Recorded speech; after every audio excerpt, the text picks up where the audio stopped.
Hey again, YouTubers. Today I'm going to discuss an easy storage solution for storing food products for the shit hits the fan scenarios using Mylar storage bags. This is some impractical knowledge. 911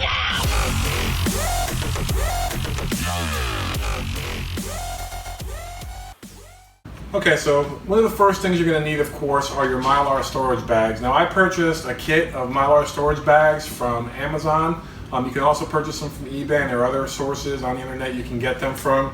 The kit that I got came with 1 gallon bags, and they also came with these 10-gallon bags for larger storage, depending on your needs and what you're going to be storing inside them.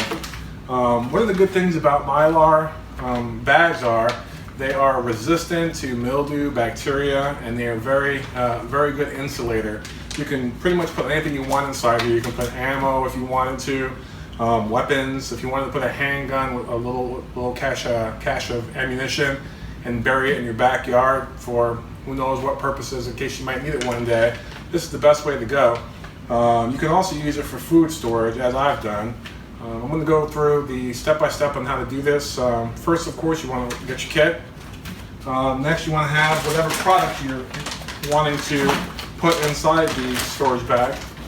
In this case, we're going to use some rice. Got me a big bag of rice here. So what I'm going to do is open this bag up and use one of my 1 gallon bags of Mylar storage.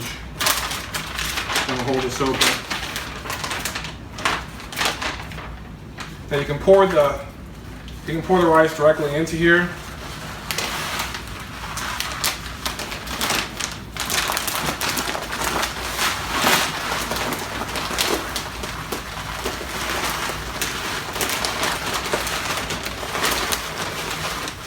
You want to try to fill the bag as close to the top as you can without overfilling it, of course.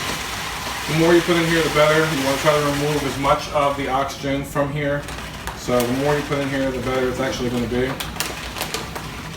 So that's about it right there.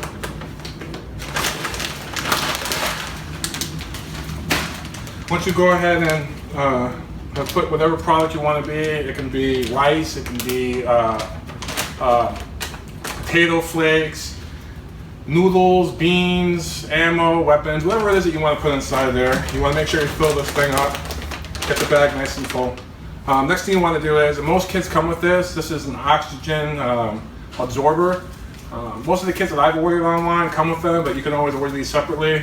They'll come in a little Ziploc or airtight bag that has a bunch of them in there.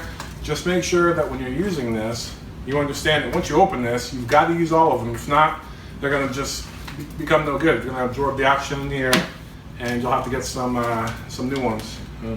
Once you filled your bag up, depending on the size of the bag, this is 1 gallon, so you want to use a smaller oxygen absorber. I'm not sure what the size is on this exactly, but this came with the kit. You just want to make sure you get one of these and put it inside the bag. Now, I found the easiest way to do this, to seal this bag. Now, you can do it 2 ways. You can use an iron. You can actually use a lighter if you wanted to and kind of just push it together. The iron is probably going to be easier, but for me, since I do have a daughter and a wife, I use their hair straightener. So what you want to do is, once you have this nice and full, you want to get the hair straightener and just kind of come on over here like this and just seal the top of the bag.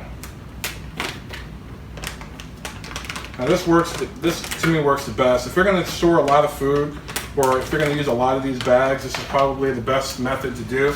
Super easy. Get yourself one of these. You can get them for like $9 at Walmart. Super cheap. What you want to do is seal the bag up. This ain't going anywhere.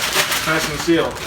It takes about a day before it absorbs all the oxygen. I have an example here of one that has been, this was back on April 24th of last year.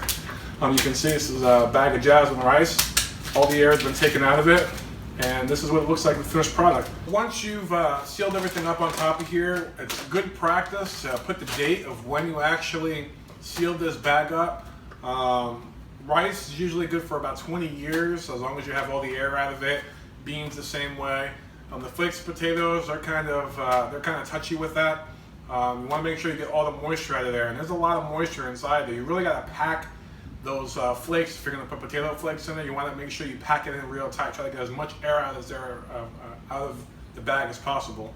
Or put a couple of those oxygen absorbers inside to make sure you really get that thing finally packed in. Put the date, put what's inside there, so you're not trying to figure out what is this rice, what kind of rice is it. You know, it might be jasmine rice, might be long grain, wild rice, whatever. You'll know exactly what's inside there by labeling it. Put the date so you know how long it's been inside the bag. Of course, you want to do your rotation. Start with the oldest products first, and that's pretty much it.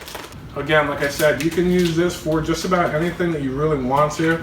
I wouldn't put liquids inside there. It's not going to work as well. Any dry type of stores that you want to use, like I said, rice, beans, ammo, weapons, whatever it is that you want to use.